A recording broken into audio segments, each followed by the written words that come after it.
ने क्लास 10 का हिस्ट्री का चैप्टर जब किया था तो उसको हमने चैट्स पे छोड़ा था, रिवीजन चैट्स। तो आज हम वो कंप्लीट करते हैं। अगर हम देखें चैप्टर में तो हमारे चैप्टर का नाम था the age of global world.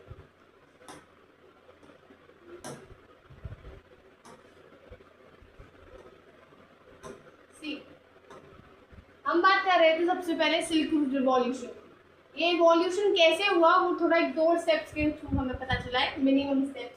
पहला था कि आइसोलेटेड रीजन्स थे, ऐसे रीजन्स जो दुनिया से भी डिस्कनेक्टेड थे। फिर क्या हुआ, सिल्क ट्रेड का हुआ। सिल्क ट्रेड की वजह से क्या हुआ, चाइनीज की जो सिल्क थी वो वेस्टवर्ड मूव करने लगी। रूट का एक्सपेंशन हुआ। कैसे एक्सपेंशन हुआ, लैंड और सी रूट्स जो थे वो डेवलप हुए। कल्चरल एक्सचेंज हुआ, यानी एशिया ने लिंक किया यूरोप और अफ्रीका से। इंटरकनेक्टेड वर्ल्ड, यानी अब जो है सिल्क रूट के वो इंटरकनेक्टेड है, यानी वास्ट रीजन्स हैं जो एक साथ लिंक अप है। मिनिमम स्टेप्स 5 यहाँ थे, यहाँ पहुंच गए, but by these 3 following these 3 steps. ठीक है,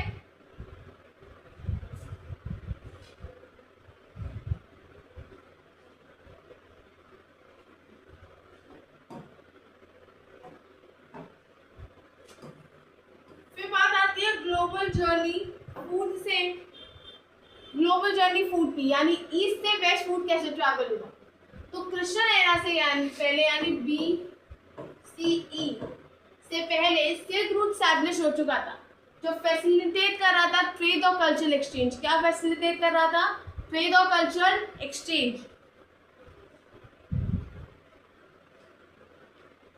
5th सेंचुरी में अरब ट्रेडर्स ने पास्ता को इंट्रोड्यूस किया था सिल्सी में। 15th सेंचुरी में सिल्क रूट का डोमिनेंस ऑलमोस्ट खत्म हो चुका था, क्योंकि कोलंबस, पोस्ट कोलंबस रिकवरी, यानी कोलंबस ने क्या डिस्कवर किया था, अमेरिका। उसकी रिकवरी के बाद अमेरिकन फूड्स का इंट्रोडक्शन हुआ यूरोप और एशिया में। किसमें, यूरोप और एशिया में।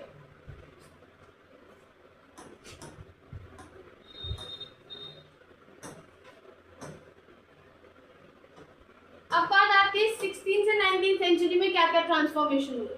16 सेंचुरी में अमेरिका की जो रिसोर्सेज थी वो ग्लोबल ट्रेड में ट्रांसफॉर्म हो चुकी थी, यानी ग्लोबली उनकी रिसोर्सेज यूज की जा रही थी, ग्लोबली वो लोग ट्रेड कर रहे थे अपनी रिसोर्सेज से। 16 सेंचुरी में यूरोपियन डिसीज ने डिवास्टेट कर दिया अमेरिकन पॉपुलेशन को। यूरोपियन की जो डिसीजेज थी, क्योंकि हम लोगों ने सुना था कि डिसीजेज भी ट्रैवल करती थी, तो अमेरिकन पैशनिस्ट में देखा कि डिसीजेस भी ट्रांसफर होती थी, क्योंकि अलग अलग जगह जाते थे वो लोग। अमेरिकन पॉपुलेशन में डिवास्टेट कर दिया। 18th सेंचुरी में चाइना ने रिट्रीट किया आइसोलेशन में, वापस से आइसोलेशन में आई। 18th सेंचुरी में यूरोपियन प्लांटेशन का बड़ा स्लेव लेबर के साथ, यानी कॉन्ट्रैक्ट लेबर जो काम आएगी उनके एक पर्टिकुलर टाइम पीरियड के लिए।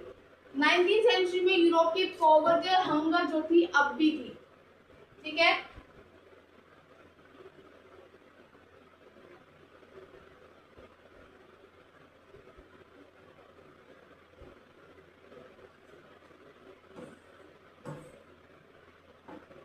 इंटरकनेक्शन क्या है ग्लोबल फ्लोज में, क्योंकि हमने देखा अमेरिका की रिसोर्सेज ग्लोबली आ रही थी, तो इंटरकनेक्शन क्या है। पहले हम देखेंगे इकोनॉमिक माइग्रेशन। क्या देखेंगे, इकोनॉमिक माइग्रेशन। इकोनॉमिक माइग्रेशन जो है, पीपल अब्रॉड जा रहे थे अपने काम के लिए, बिकॉज वहाँ इतनी रिसोर्सेज नहीं थी। ट्रेड फ्लोज, एक्सचेंज हुआ गुड्स का बॉर्डर्स के अक्रॉस, यानी बॉर्डर के अक्रॉस उन लोगों ने ट्रेड एक्सचेंज किया। फिर बात आती है ट्रेड ड्राइवन इन्वेस्टमेंट, यानी ऐसा ड्राइवन जो हमारा इन्वेस्टमेंट भी प्रोड्यूस करे, यानी कैपिटल फ्यूलिंग कॉमर्स। ठीक है, फिर बात आती है कैपिटल फ्लोज। किसकी, कैपिटल फ्लोज की। इन्वेस्टमेंट डिस्टेंस के अक्रॉस, किसके अक्रॉस, इन्वेस्टमेंट डिस्टेंस के अक्रॉस। रेमिटेंस फ्यूल्ड इन्वेस्टमेंट, ये क्या था, migrates money vested. Remittance fuelled investment, यानी माइग्रेंट्स जो थे, जो ऑलरेडी जॉब के लिए जा चुके थे अब्रॉड, वो अपने घर पैसे बेचते थे। लेबर फ्लोज, यानी माइग्रेशन फॉर एम्प्लॉयमेंट, एम्प्लॉयमेंट के लिए माइग्रेशन होना।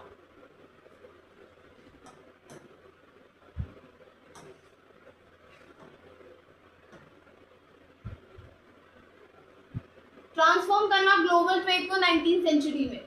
पहले मिड 19th सेंचुरी में क्या था, इंडस्ट्रियल ग्रोथ जो थी ब्रिटेन की, वो हायर इनकम और फूड इंपोर्ट्स ले रही थी। क्या कर रही थी, हायर इनकम और फूड इंपोर्ट्स कर रही थी। 19वीं सेंचुरी में कंस्ट्रक्शन हुआ रेलवे और शिप्स का, किसके लिए? ट्रेड ट्रांसपोर्ट के लिए। 19वीं सेंचुरी में ब्रिटिश इंडियन गवर्नमेंट ने बिल्ड किया इरिगेशन कैनाल्स एग्रीकल्चर एक्सपोर्ट्स के लिए, किसके लिए प्रोड्यूस किया? एग्रीकल्चर एक्सपोर्ट्स के लिए। 19वीं सेंचुरी में ये सब चीज 19वीं सेंचुरी में हुई थी। एक्सपेंशन हुआ फूड प्रोडक्शन का ईस्टर्न यूरोप, रशिया, अमेरिका और ऑस्ट्रेलिया में, इन सब जगह एक्सपेंशन हुआ। 19वीं सेंचुरी में माइग्रेशन जो था 50 मिलियन लोग थे यूरोप, अमेरिका, ऑस्ट्रेलिया के। कितने थे? 50 मिलियन लोग थे यूरोप, अमेरिका और ऑस्ट्रेलिया के।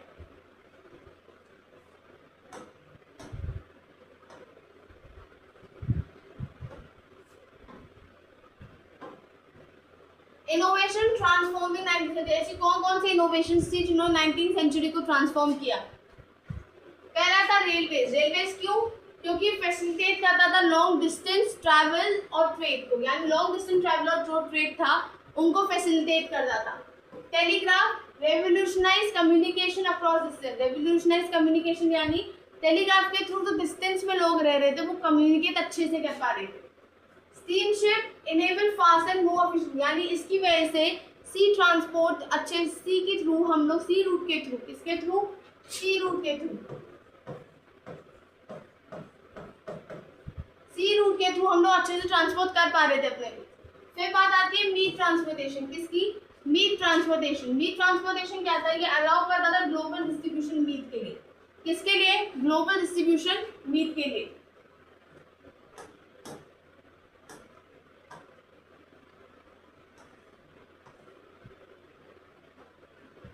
स्क्रैम्बल फॉर कॉलोनीज, यानी एक इंपीरियल एक्सपेंशन कैसे हुआ उसकी टाइमलाइन। पहले 1885 में बर्लिन कॉन्फ्रेंस हुई जिसने अफ्रीका को डिवाइड किया। क्या किया? बर्लिन कॉन्फ्रेंस ने अफ्रीका को डिवाइड किया। लेट 19वीं सेंचुरी में ब्रिटेन और फ्रांस ने अपनी टेरिटरी एक्सपैंड की। लेट 19वीं सेंचुरी में बेल्जियम और जर्मनी जो है पोलैंड पावर्स बन गए, और लेट 1890 में यूएस जो है वो पोलैंड पावर बन गया। ठीक है,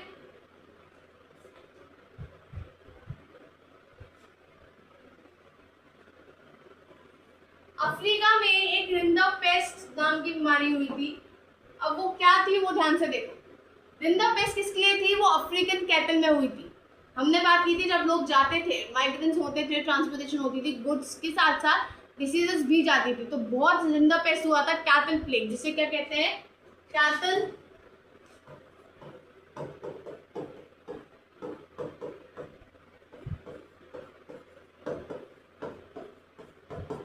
प्लेग।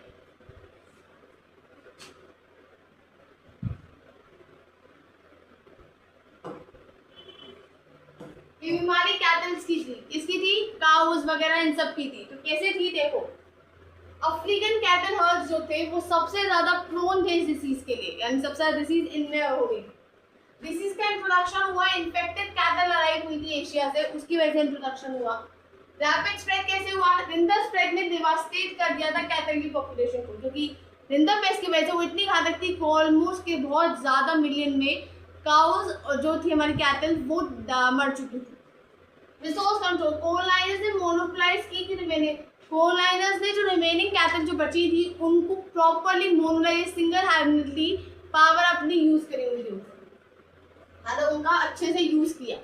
अफ्रीकन लेबर फोर्स, ये फोर्स किया कि अब जब कैटल का काम कम हो गया तो अफ्रीकन की लेबर को, यानी अफ्रीकन के लोगों को फोर्स किया कि वो लेबर मार्केट में जाएं। ठीक है,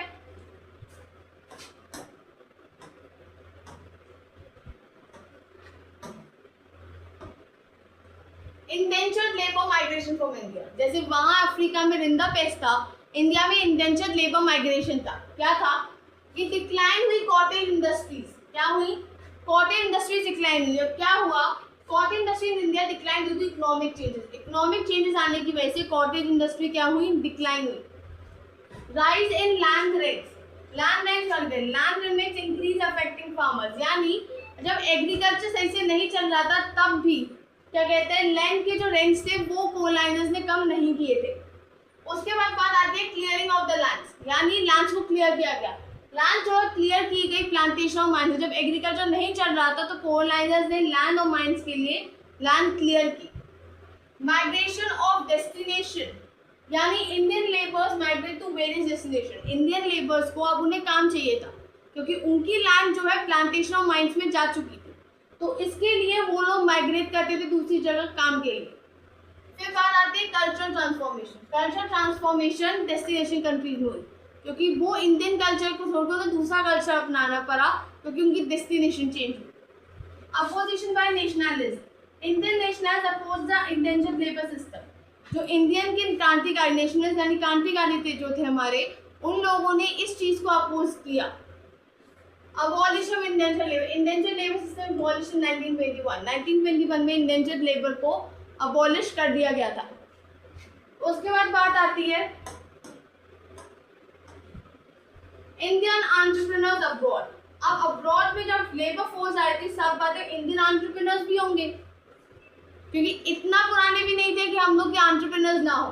तो क्या था, इंडियन एंटरप्रेन्योर्स कौन कौन से थे? शिकारीपुरा श्रॉफ, नत्थुकोटई चेटर्स, इंडियन ट्रेडर्स और money lenders, Hyderabadi Sindhi traders. अब इनको एक एक करके देखेंगे। पहले एक को दो ग्रुप में किया गया है, शिकारीपुरा श्रॉफ और नत्थुकोटई चेटर्स। ये क्या थे? ये फाइनेंस कर रहे थे एक्सपोर्ट एग्रीकल्चर, यानी जो एग्रीकल्चर प्रोडक्ट एक्सपोर्ट हो रहे थे उनको फाइनेंस कर रहे थे। कहाँ कहाँ? सेंट्रल और साउथ ईस्ट एशिया में। अब वो भी किससे? खुद के फंड से और यूरोपियन बैंक से उन्होंने बोरो किए थे उस फंड से। फिर बात आती है इंडियन ट्रेडर्स और मनी लेंडर्स। ये फॉलो कर रहे थे यूरोपियन कोलोनाइजर्स को। जिसको फॉलो कर रहे थे? यूरोपियन कोलोनाइजर्स को। और कहाँ? अफ्रीका में। फिर बात आती है हैदराबादी सिंधी ट्रेडर्स। ये वेंचर कर रहे थे अपना यूरोपियन कॉलोनीज के भी आगे, ठीक है।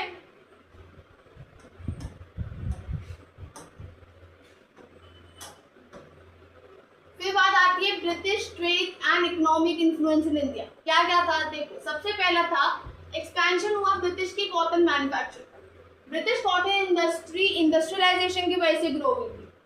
प्रेशर था ट्रेड रिस्ट्रिक्शन के लिए। ब्रिटिश इंडस्ट्रियलिस्ट जो थे वो इंपोर्ट कर रहे थे रिस्ट्रिक्शन। इम्पोजिशन हुआ टैरिफ्स का। टैरिफ्स जो थे वो प्लेस किए गए क्लोथ इंपोर्ट्स में जो ब्रिटेन में होते थे। इंक्रीज हुआ रॉ कॉटन एक्सपोर्ट, यानी हमारी कॉटन क्लोथ्स की इतनी डिमांड थी इतनी रॉ कॉटन की थी। रॉ कॉटन एक्सपोर्ट्स हुआ इंडिया का जो बहुत ज़्यादा बढ़ा। Growth of opium trade. Opium trade China के साथ भी बहुत ज़्यादा बढ़ गया था हमारा। फाइनेंस कर रहा था टी के exports. Opium revenue finance, opium से जो रेवेन्यू आता था वो फाइनेंस करता था टी के इम्पोर्ट्स चाइना से। फिर बात आती है trade surplus with India. British ने अचीव किया था ट्रेड सरप्लस इंडिया के साथ, जिसकी वजह से इंडिया एक क्रूशियल रोल प्ले कर रहा था ग्लोबल इकोनॉमी में। और सरप्लस फंड्स जो थे ब्रिटिश के वो होम चार्जेस पे करते थे। होम चार्जेस यानी जो ऑफिशियल्स या जो ट्रेडर्स जो इंडिया में रह रहे हैं उनके घर के खर्च वगैरह सब चीज़ों के।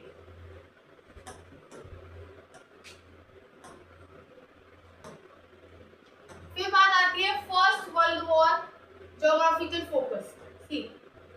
जो फर्स्ट वर्ल्ड वॉर था वो था यूरोप और ग्लोबल इम्पैक्ट। दो सबसे बड़े इम्पैक्ट यूरोप में क्योंकि ये मेन बैटल ग्राउंड था वॉर का। ग्लोबल इम्पैक्ट इसलिए क्योंकि वर्ल्ड वाइड कंसिक्वेंस था वॉर का।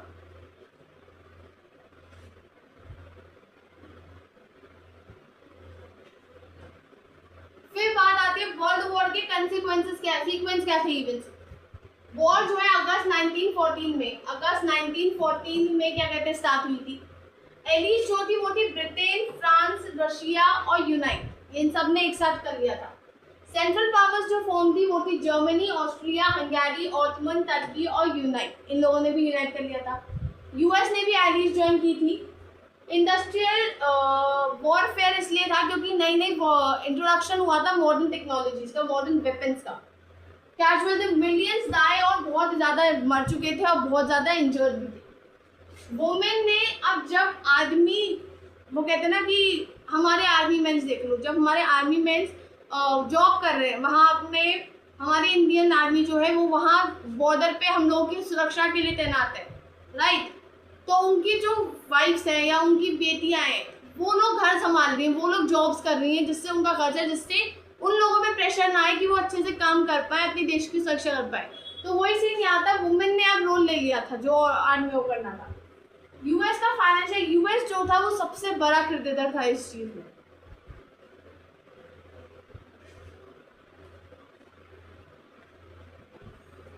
अब इकोनॉमिक शिफ्ट क्या हुआ जब वर्ल्ड वॉर खत्म हो गई, तो इकोनॉमिक शिफ्ट क्या क्या हुए देखो।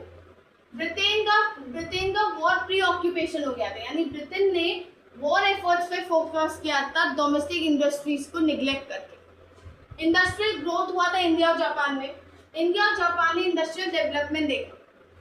ब्रिटेन ने बोरो किया यूएस से, यानी ब्रिटेन ने हेवीली अपनी वॉर को फाइनेंस करने के लिए यूएस से बोरो किया। इकोनॉमिक बूम ड्यूरिंग वॉर, यानी वॉर की वजह से क्या हुआ, डिमांड बढ़ गई, प्रोडक्शन बढ़ गई और एम्प्लॉयमेंट भी बढ़ गई। वॉर के बाद, यानी वॉर की वजह से क्या हुआ, प्रोडक्शन जो था कॉन्कर था अनएम्प्लॉयमेंट का, वो बढ़ चुका था। अनएम्प्लॉयमेंट जो थी रेट ब्रिटेन की, वो बहुत ज़्यादा बढ़ चुकी थी। वीट प्रोडक्शन जो थी वो कनाडा, अमेरिका और ऑस्ट्रेलिया में हुआ था। रिवाइवल हुआ ईस्टर्न यूरोपियन प्रोडक्शन, यानी eastern European wheat production revive हुआ था पोस्ट वॉर में। Wheat glut and price fall, ये क्या है ध्यान से देखो। ओवर प्रोडक्शन हुआ वीट का, जिसकी वजह से ग्लट हुआ और प्राइस गिर गई। रूरल इनकम डिक्लाइन, फार्मर्स की जो इनकम थी वो डिक्लाइन हो गई, जिसकी वजह से फॉलिंग, किसकी वजह से, वीट प्राइसेस की वजह से। फार्मर्स डेब्ट इंक्रीज, फार्मर्स जो है वो ज़्यादा गिर गए, यानी दीपक गिर गए, अपने कर्जे में और ज़्यादा डूब चुके थे इकोनॉमिक प्रेशर की वजह से। ठीक है,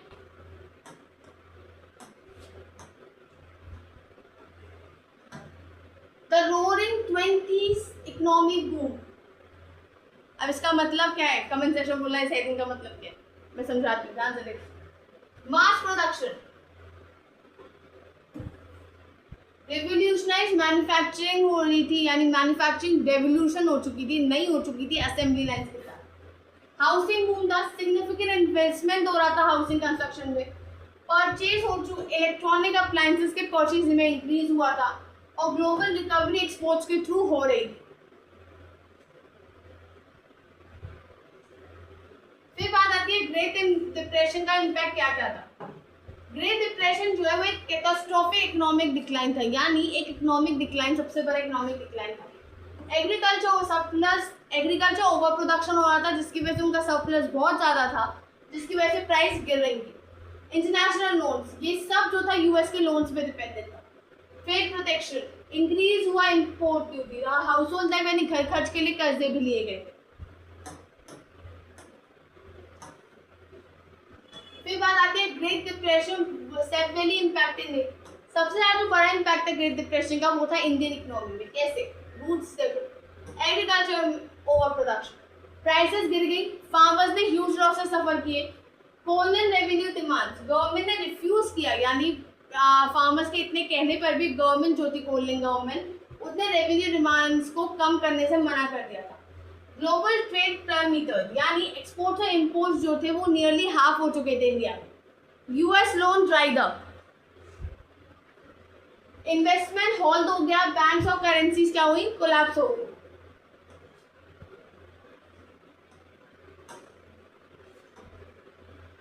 फिर आई वर्ल्ड वॉर सेकेंड, और उसके वॉर के बाद क्या क्या हुआ देखो। वर्ल्ड वॉर सेकेंड जो थी वो एक्सेस पावर और एलिज में थी। अब एक चीज ध्यान से देखना, वर्ल्ड वॉर वन जो थी, अगर देखें वर्ल्ड वॉर वन जो थी वो किस किस के बीच में थी, सेंट्रल पावर्स और एलीज, राइट। और वर्ल्ड वॉर सेकेंड किसके बीच में थी, एक्सिस पावर्स और एलीज के अगेंस्ट। एक्सिस पावर कौन कौन से थे, जर्मन, जापानी, इटाली, और एलिट पावर्स कौन से थे, ब्रिटेन, फ्रांस, सोवियत यूनियन और यूएस। यूरोप और एशिया का बहुत बड़ा नुकसान हुआ था, क्योंकि वॉर की वजह से बहुत ज़्यादा डिस्ट्रक्शन हुआ था। यूएस जो है एक डोमिनेंट ग्लोबल पावर इमर्ज हुई थी। सोवियत यूनियन भी जो है उसने एक सिग्निफिकेंट इन्फ्लुएंस ले लिया था। फिर बात आती है पोस्ट वॉर इकोनॉमिक फ्रेमवर्क, यानी इकोनॉमिक फ्रेमवर्क क्या था वर्ल्ड वॉर सेकेंड के बाद। सबसे पहले मास प्रोडक्शन एंड कंजप्शन, जो नीड थी बैलेंस प्रोडक्शन कंजप्शन की इंडस्ट्रियल सोसाइटी में, वो जरूरत थी, वो हो चुकी थी। गवर्नमेंट का इंटरवेंशन, जो रोल था गवर्नमेंट का इंश्योर करना इकोनॉमिक स्टेबिलिटी और फुल एम्प्लॉयमेंट, वो भी हो गया था। इंटरनेशनल इकोनॉमिक लिंक्स, इंपॉर्टेंस थी। अब इंटरनेशनल इकोनॉमिक लिंक्स की क्या थी, इंपॉर्टेंस थी, क्योंकि कंट्रोल करना था गुड्स, कैपिटल और लेबर, तीनों का फ्लो हमें कंट्रोल करना था। तीसरा था ब्रिटेन वुड्स की कॉन्फ्रेंस, ये जो कॉन्फ्रेंस थी एस्टैब्लिश करी थी framework post war economic stability. IMF यानी इंटरनेशनल मॉनेटरी फंड, ये इंस्टीट्यूशन थी जो एक्सटर्नल सरप्लस और डेफिसिट से डील करती है। वर्ल्ड बैंक इंस्टीट्यूशन जो फाइनेंस करते हैं पोस्ट वॉर रिकंस्ट्रक्शन। सी वर्ल्ड ट्रेड और इनकम में क्या क्या चेंज आया? Annual growth rate of global commerce, annual increase in national earning, economic growth in 1990 से 8% थी 5% हो गई, ये फर्क था। फिर बात आती है post war economies and political shifts. ये क्या था? वर्ल्ड वॉर सेकेंड जो है कॉलोनियल रूल पॉजेस किया एशिया और अफ्रीका में।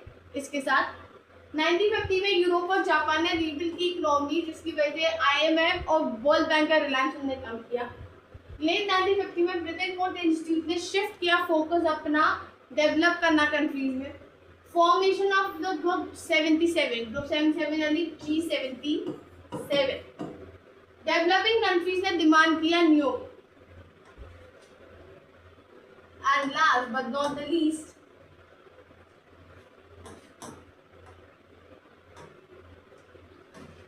Economic shift and transformation. US dollar ने अपना कॉन्फिडेंस खो दिया था, क्योंकि यूएस डॉलर का स्टेटस जो था प्रिंसिपल करेंसी की तरह वो कम हो गया था। Collapse fix exchange rate system जो था, फिक्स एक्सचेंज रेट का वो भी कोलैप्स हुआ। इंट्रोडक्शन हुआ फ्लोटिंग एक्सचेंज रेट का, यानी एक सिस्टम फ्लोटिंग एक्सचेंज रेट का इंट्रोड्यूस हुआ। अनएम्प्लॉयमेंट रेट जो थी वो इंडस्ट्रियल कंट्रीज में बढ़ चुकी थी। मल्टीनेशनल कॉर्पोरेशन जो है अपना लो वेज कंट्रीज में प्रोडक्शन उन्होंने शुरू कर दिया था। चाइना ने अंडरग्राउंड किया सिग्निफिकेंट इकोनॉमिक ट्रांसफॉर्मेशन। इंडिया ने एक्सपीरियंस किया रैपिड इकोनॉमिक ग्रोथ। ब्राजील का ट्रांसफॉर्मेशन जो था अब वो सिग्निफिकेंट चेंजेस लाते हैं। So that's all the revision of this chapter.